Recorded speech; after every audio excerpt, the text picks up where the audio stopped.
2025 is one of those years where there is no clear favorites to win the Ballon d'Or. On one hand, you have Ousmane Dembele, who is one of the most impressive players this season on PSG's treble-winning team. And on the other hand, you have the once-in-a-century talent Lamine Yamal, a guy who is by far Barcelona's most talented player, and he's one of their most impressive players this season. So the question today is, out of these 5 potential winners, which one of these 2 players were more impressive and stand a better chance of winning the Ballon d'Or? Well, to find the answer to this question, we will need to analyze these players' performances this season to the 4 main things that players needed historically to win this award.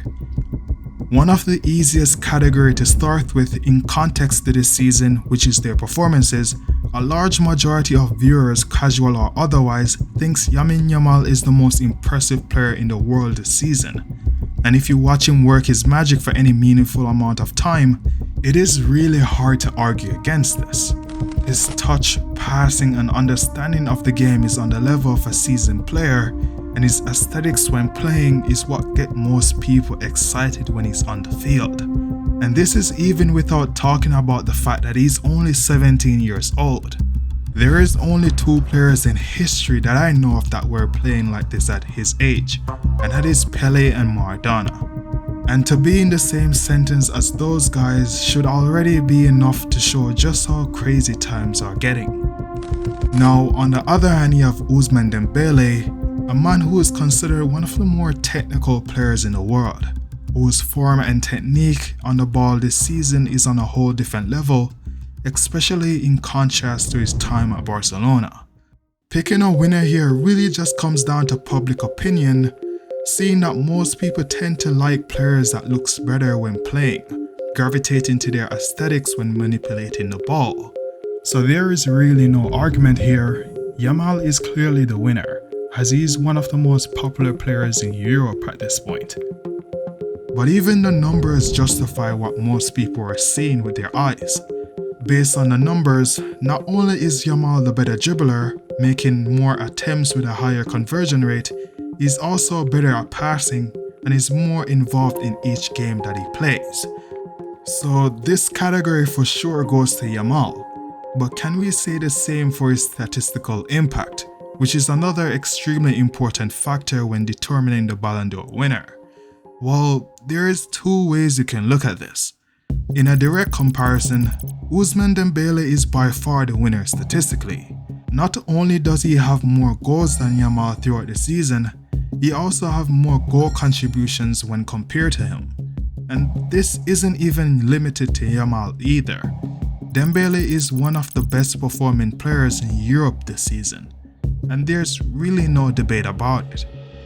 So in a direct goal comparison, Dembele is for sure the better choice. But then you have the second way of looking at this, and that is the fact that Yamal is only a teenager. The fact that he was able to do this before the age of 18 makes his case for the Ballon d'Or even bigger. In the past, the 3 youngest players that were able to win this award are Messi, Ronaldo, and Michael Owens. And not only does Yamal have similar numbers to these legendary players, he's also 3 years younger than the youngest player to ever won it. Let's all just think about that for a second. If Yamal is able to win this year's Ballon d'Or, he literally would be making history. So you can make an argument for both sides here, but I'm sure most people would pick the guy that not only has the bigger numbers to his name, but is also able to achieve more with these numbers.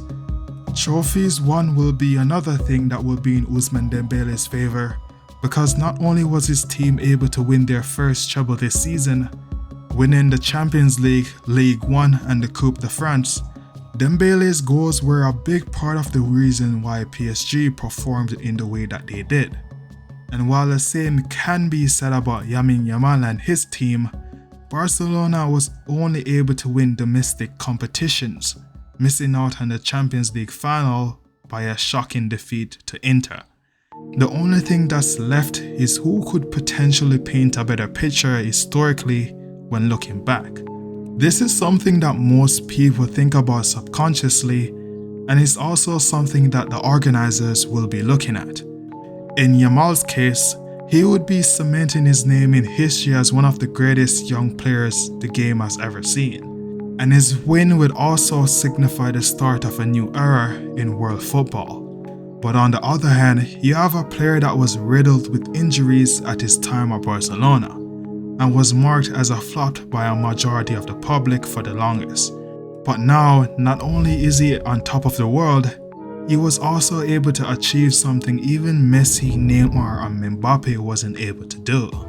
It will be interesting to see what route the organizers in France will take when making their decision, because honestly it's not an easy choice to make. So what's the overall conclusion here? Well, although Yamal was better based on the eye test when compared to Dembele was just better in almost every single metric, which is a determining factor to actually win the Ballon d'Or. And I'm sure a majority of viewers and fans of the sport wouldn't disagree. He was better based on statistics, he won better trophies for his team, and in context to this Ballon d'Or, his story leading up to this point isn't just more inspiring, it's more appealing to fans all over the world. You guys let me know who you think should win this Ballon d'Or and why, and if you agree or disagree with this video. And as always, thanks for watching.